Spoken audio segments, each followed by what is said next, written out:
Half a day and welcome to the weekend edition. I'm Adriana Cotero. Glad you could join us. Town hall meetings have come to an end, but violence in the community has not, as school riots are on an incline. So what is the next step to ensure safety? Safety in our villages and now safety at our public schools. This outcry from the community pushed the administration to hold town hall meetings in several villages. The first meeting held in Mangilao after the machete attack incident that occurred in June along University Drive outside of the Best Store. The issue is now. We have an issue here with the kids that are creating problems because they're either bored and they're using things like alcohol to pass the time, to have fun. The last town hall meeting was held in Agate for all southern villages to attend. I'm very concerned about high drug trafficking in our community because I think that's the basis of the crimes that we see today. Now that they have wrapped up, KUAM asked Chair on Public Safety Senator Pedro Terlahi what the next step is to ensure safety in the villages. He said, quote, "The 2020 Budget Act funds the hiring and recruitment of 30 new police officers. I have stressed to Chief Ignacio and GPD senior leadership that these officers must be committed to village safety. Moreover, we have to admit that the crime we face is fueled by drug use. This is why my office has been working with the Department of Customs and Quarantine to secure additional resources for drug interdiction and screening. It's also why I introduced Bill number 182-35, allowing for the operation of a secure and legitimate commissary at DOC. While these matters may seem unrelated, a commissary is a huge step forward in limiting the amount of drugs and contraband that enters DOC.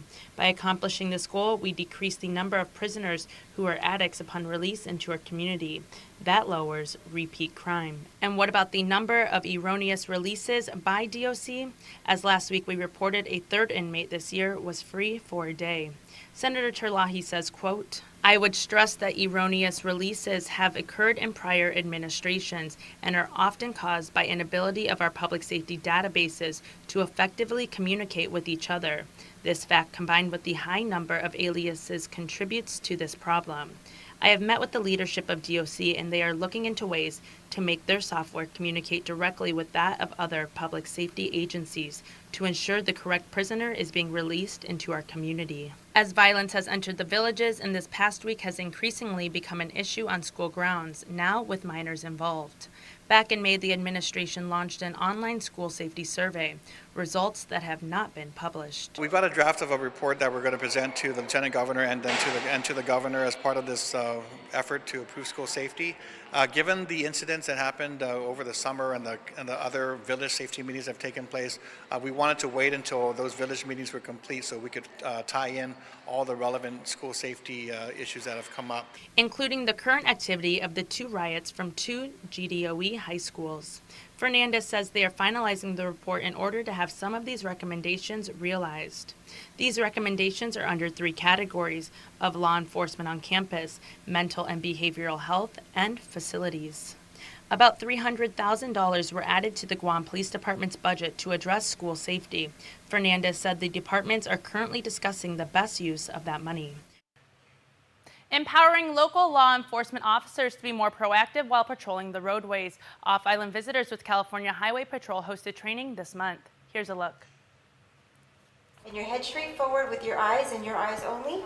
I want you to follow the tip of my finger, the tip of this pen, with your eyes and your eyes only. Checking for an uneven pupil size, making sure there is not a head injury, and then further examining the eyes for... Then she's going to make sure that there is no resting nystagmus, which would be an indicator of possibly a medical issue or some other drug use. Lastly, checking for equal tracking to see if the eyes are able to move together. In this standardized field sobriety test, called the horizontal gaze nystagmus, officers detect clues within the eyes that may indicate drug or alcohol use. Local and federal law enforcement officers from the Port, Airport, Guam Police Department, and military installations gathered for the Advanced Roadside Impaired Driver Enforcement, or ARIDE training, conducted by visitors with the California Highway Patrol. Sergeant Glenn Glacier Jr. from the California Highway Patrol said this program provides Guam enforcement officers extra tools for their toolbox in order to better articulate in distinguishing the signs and symptoms of 7 drug categories from impaired drivers. One of the drug categories is cannabis. Just in 2016, we passed Proposition 64, which led to the recreational use of cannabis now, which you guys just did this January, right? Expect the number of impaired driving related incidents to go up.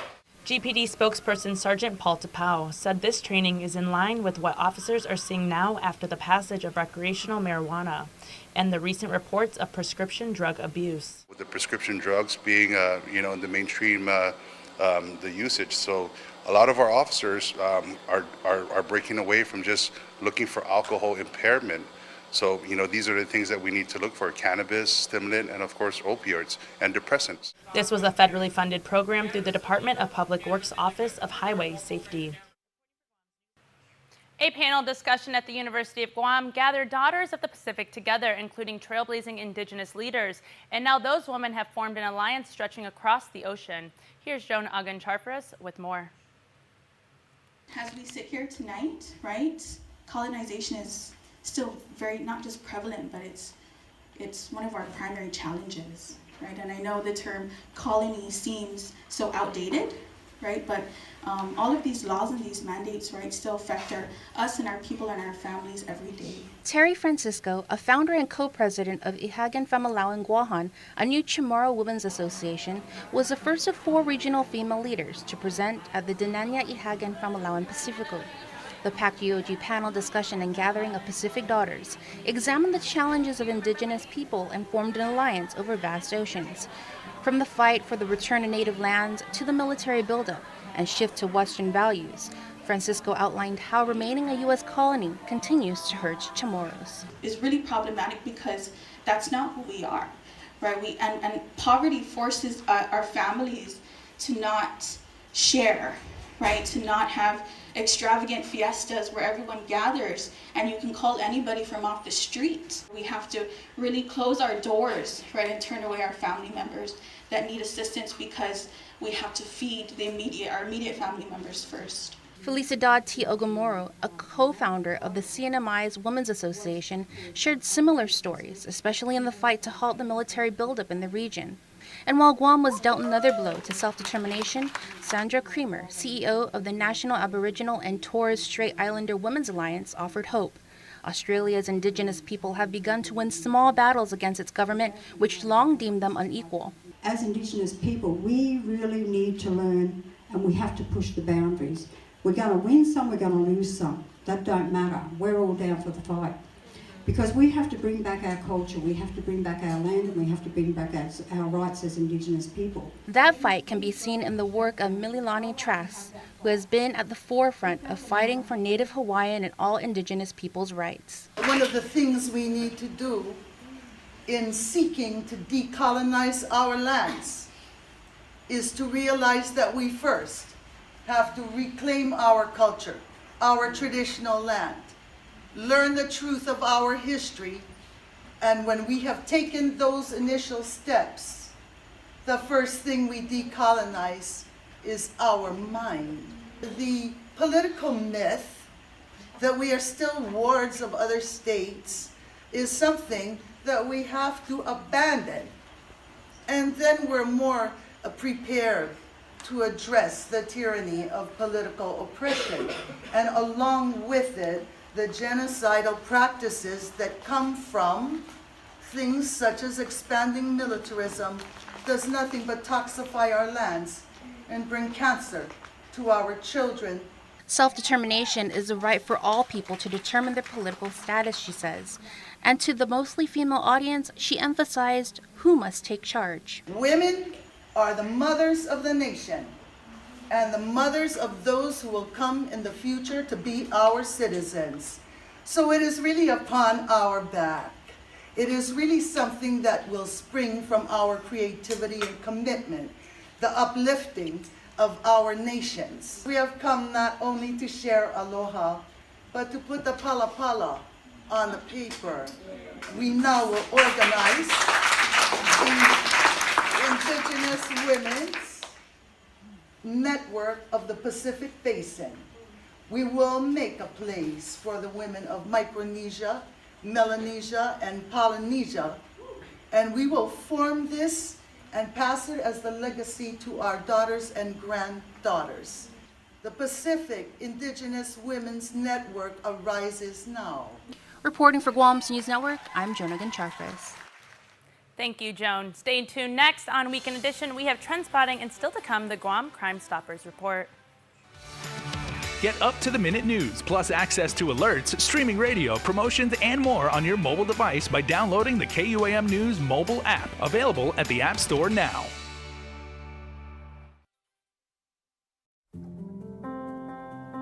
Matson is in this community. We've been in this community for decades. We're going to be in this community for decades to come. Things will get busy, things will get quiet, but we're going to be here. We're your hometown carrier. And that matters to us. Reliability is the core of our business. We take pride in ensuring that we arrive in Guam on time as scheduled.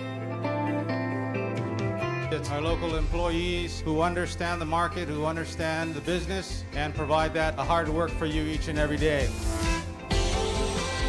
When we hold ourselves to high standards, our customers also hold us to high standards. We establish good business relationships that turn into friendships. That's why it's so important to be here and be trusted by your customers. We want you to trust Matson like your friend, like your family.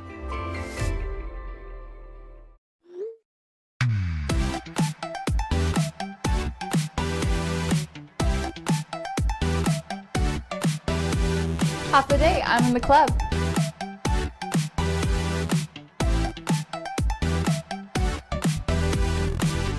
Half a day, welcome to Two Lovers Point. Half a day, I'm in the club.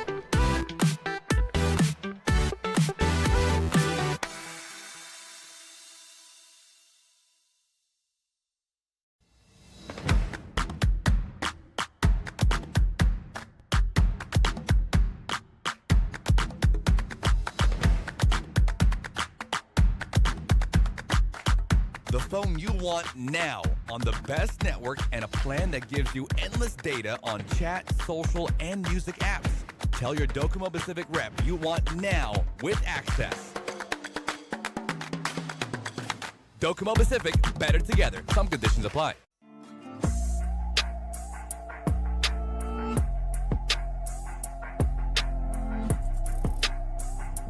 Half a day, everyone. I'm Kemi Aguirola, and welcome to another episode of Trend Spotting.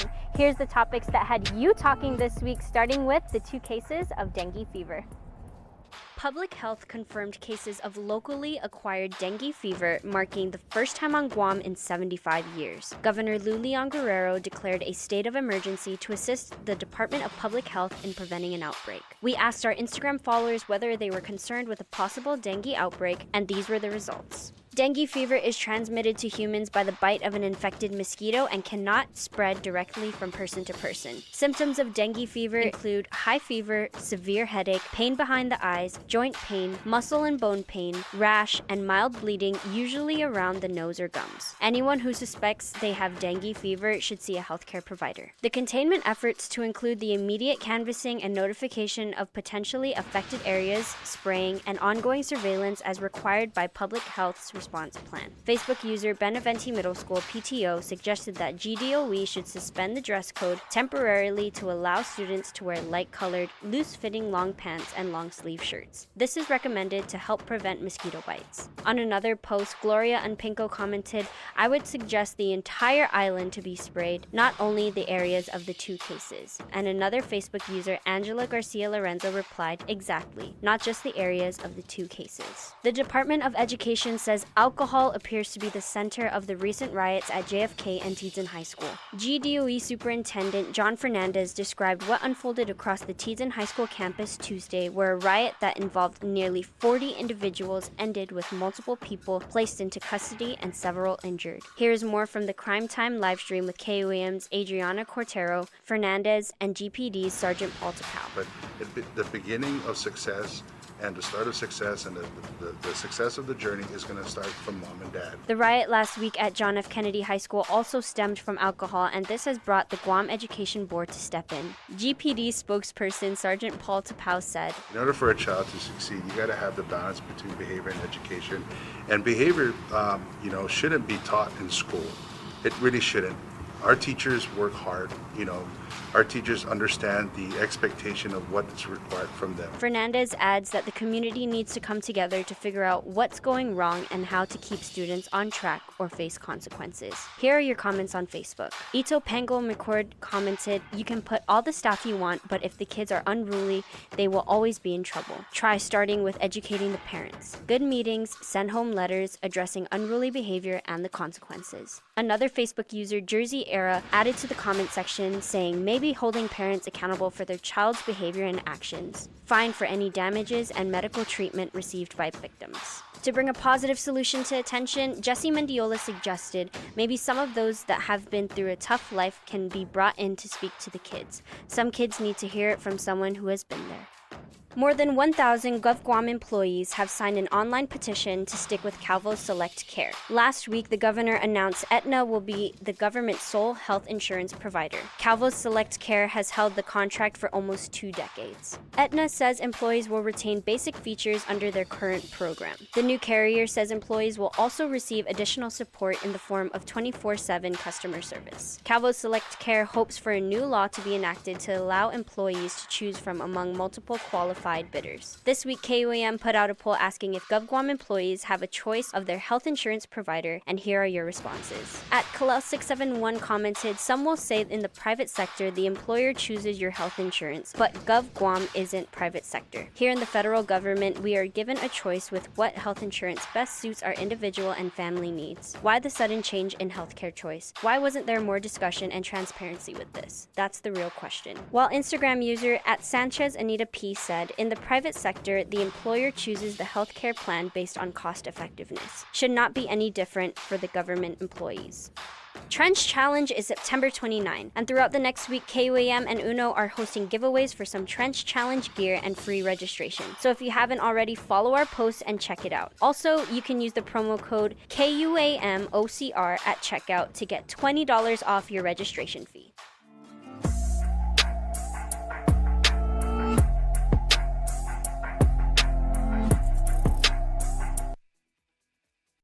Attention drivers, we have a shipload of vehicles on the way and need to make room. Buy now during Triple J's shipload sale. Take advantage of our best pricing on all Hondas, Acuras, Fords, Mazdas, Lincolns, Volvos, Kias, and used cars. Plus 0 down and no payment for 90 days on approved credit on select new vehicles during Triple J's shipload sale. See PDN and post-print ads for details, or purchase your next vehicle online at triplejguam.com. Trade-ins welcome, some conditions apply. Triple J Auto Group, customer first. Guam's auto appearance specialist, Elegant Reflections, has been providing the automotive industry with professional detailing and car care products at its highest quality, from complete detailing, full interior detailing, exterior detailing, headlamp restoration, hand washing, seat and carpet shampoo, engine degreasing, undercarriage cleaning, paint sealant, fabric protection, paint oxidation removal, and so much more. Visit us at our new location. Call 646-5555 for an appointment. Elegant Reflections, Guam's auto appearance specialist, over 20 years of experience. Welcome back to the show, everybody. Unfortunately, and as you well know if you go onto our social media accounts, the stories that drew everybody's attention and the most engagement were these school riots, 2 of them at JFK and Teadsden High, of course. The Sarge is here, Paul Tapau from GPD, and Sarge, we did a live stream with the Superintendent of Public Education, John Fernandez, over at his office and everything like that. So much feedback coming from the community. First of all, what's been your take at what the fallout is of these events? It really is. All boils down to just the individual choices that these students made, and highlighting what we did with the live stream and discussing it with the top brass with the Department of Education. He highlighted those are the 1-2 percentiles of the kids who just pretty much don't understand the importance of education. And we also highlighted how behavior and education go hand in hand, and when you have that combination where people who just don't want to be there for the right reasons, start to get hold of illegal substance and really cause a lot of issues for not just the student population but the entire community. It really, if you take everything back, you scale it back and you break it down, and it really all boiled down to was the decisions that were made by those individuals. And we can learn a lot from this moving forward as a community, but really understanding what we can do. It was highlighted over and over in the comments that I was reading, after the segment was really about where the parents, parental involvement plays a key role, especially at this time or this stage in their young lives. Now, you try telling kids when you do school tours and on this segment and everything, you say, if you find yourself in a bad situation, because, that riot, there's like 99% of Guamanians, fortunately, are never going to be in that situation. But if you do, kids typically won't prepare for that. But then, you're like, oh, one of my friends, my classmates, my cousin finds himself in trouble. I don't want him to get hurt. Should I help out? Should I just, turn in the other direction and everything like that? How can kids kind of mentally prepare themselves if they happen to be in that situation? Situational awareness will allow you to and prepare you for in the event something like that happens. And we keep talking about that, situational awareness. We have, and it really is, understanding that what you can do to help is really by not encouraging it, not enticing it further than what it should be. What you should do is actually tell a school staff, a responsible adult about what's going on. Walk away from it. The more we egg them on, the more we encourage it, it tends to build. Like putting wood in a fire, it's going to get bigger and bigger, or adding fuel to the fire, so to say. Be responsible and be mature about it.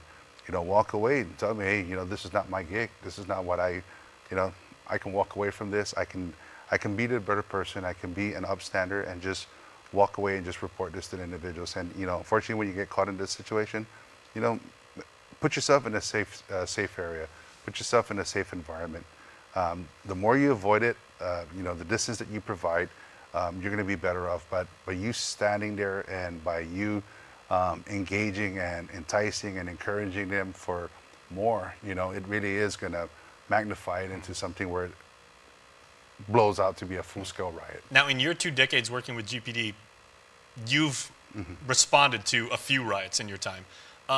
Explain to us, as a cop, what it's like to get that call and then to go out there, especially when it's a riot involving young people. It's dangerous. It really is. Any type of physical altercation, whether it be, one of the most dangerous physical altercation that any police officer can respond to is a domestic violence.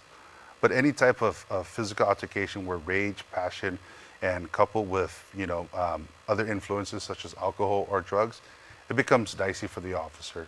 So understanding that a riot is 5 or more individuals engaging in a physical altercation, you really have to make better judgment. We wait for backup. More of the times, we really wait until they get tired and we start coming in. I mean, it's understanding, are you going to be able to come home that night or that day to your family? And you get caught up in that situation and you have 5 guys, 5 on 5 going against each other. You come in and you try to de-escalate that. Now you may have 10 guys turning on you.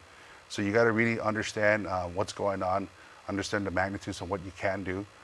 We always go in. We never go in by ourselves. We wait for backup. We wait for additional units. Even though you guys are older and bigger, that doesn't necessarily mean just you having presence on the campus that it's going to put a full stop to it. You guys can't go in there and be Rambo. Yep, absolutely. And I've always lived and worked by this saying: never underestimate the old lady with a cane, because at any time they can turn on you. And the same thing, when you have kids, I want to say young adults to even mid-age adults, engage in, and they're raging and everything, and there's a lot of anger, there's a fuel, and there's a passion. You come in and you do intervention and you try to break things up, they may quickly turn on you. And we've seen that a lot happening to our especially officers. in a riot situation, I would think, because it's so spread out over so many square feet and everything. Like, you walk into the situation, it's like, okay, where do I go? What do I respond to? So what does your training lead you to do? It really, looking out to your situational awareness kicks in, and it's really your environment and how do you use your environment to protect you and to save you. Understanding where you can go and what you can't do, and understanding that if you go into the midst of everything, you're gonna get caught in a melee. So, these are things in which we practice. The best thing to do as a bystander or a citizen out there, or even a student that you may encounter these type of situations, walk away from it. Walk away to a safe distance, walk away to a classroom. Once they initiate the shelter in place, those doors will lock. And the perpetrators that continue to engage that, these are the individuals that we'll look for. But understanding your safety and your security should be paramount, and how do you protect that is really taking care of yourself and making better choices. Okay, Sarge, I want to talk about kids making smart decisions in just a moment, but what do you got for us this week for Crime of the Week? This week is a robbery that happened down in Tumon. This happened, by the Westin Hotel. So, the lighting down there is perfect. We do have a brief somewhat description of a vehicle, but if anybody has any information that may have witnessed this crime, please submit a tip to the Guam Crime Stoppers. Okay, Tuman, not again. Pay attention, everybody, because this is the 411 that you need to know. On Saturday, September 7, our officers from the Tumon Precinct Command entertained a robbery complaint that occurred by the Westin Hotel in Tumon. Now, the preliminary police report suggests that shortly before 4 in the morning, a female tourist was walking by the Westin Hotel when an unknown man emerged from the bushes and grabbed her shoulder bag. The unknown male, only described as possibly local, was last seen wearing a white polo shirt. He was seen entering a red car which fled on Santos Hill. As a result of the robbery, the victim fell to the ground and sustained abrasions to her arms and legs. She was treated by Guam Fire Department's medical personnel at the scene. Now, the Guam Crime Stoppers is asking the help from the community relative to this case. If you have any information about this case, please call the Guam Crime Stoppers at 477-HELP or text 688-STOP. You can also visit our webpage at www.guam.crimestoppersweb.com or call the Guam Police Department at 475-8615-6 or 7. Guam Crime Stoppers wants to remind the public that we do not use caller ID and you do not have to leave your name. You can receive a cash reward of up to $1,000 if the information provided leads to the arrest and conviction for the person or persons responsible for this crime or any other crime. Okay, so very helpful information again. So once again, young people watching this, they may now be watching on their phone or their iPad, by themselves, not around their peers and not subject to peer pressure. What should they think about? What message would you want to pass along to them if something strange, scary, dangerous, violent happens in their school? Better choices. It really is. It boils down to choices. Thinking that, that what you can do, it's that information that you provide. We've been getting a lot of text messages about scheduled riots that they may be anticipating. We're still deciphering to determine whether this is a hoax or what, but nonetheless, the Guam Police Department, alongside the Department of Education and all the schools that are affected by this, we're taking a proactive approach and we're providing visibility. But understand this, one good way in making better choices is understanding consequences that can happen. Should you engage in these type of incidents, it really is, think about the consequences. You're teetering towards graduation. You're an adult. You're gonna go straight to jail. And that's what the superintendent was saying, is like being expelled is the absolute last resort in GDOE, but once you do, if you ever get expelled, you are nothing. It's hard, it really is. Not sort of saying nothing but everything, but the consequences and that snowball effect that happens after that, you're gonna spend the night in jail, you're gonna have to pay restitution, you're gonna have the court proceedings, and then you're gonna have to go through your sentences. Before you know it, your whole high school career, your whole high school life is just gone. So, really understanding decision making, understanding what consequences are. Tough to get a job, tough to join the military after that. So yeah, it is. So basically, be smart. Be smart, make right choices. That's what we teach from primary grades as young as kindergarten to even as high school. And in understanding that, you have to have a mature mind. You have to have a mature and responsible understanding of what you can do to be a productive student in your school and in the community. All right, Sarge, thanks as always. I appreciate it. Thank you so much. Remember, kids, as the man just said, having a high GPA doesn't mean you can be smart. Being an NHS doesn't necessarily mean you can be smart. Being smart starts right here. And we'll see you after this.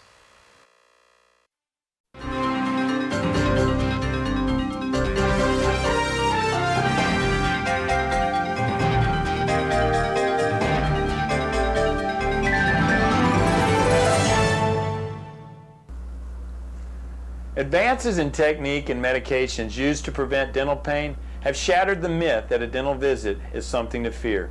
Even the dreaded root canal or wisdom tooth extraction. Swabbing or spraying a topical numbing agent on before the injection and using different techniques and anesthetics can create a relatively comfortable or pain-free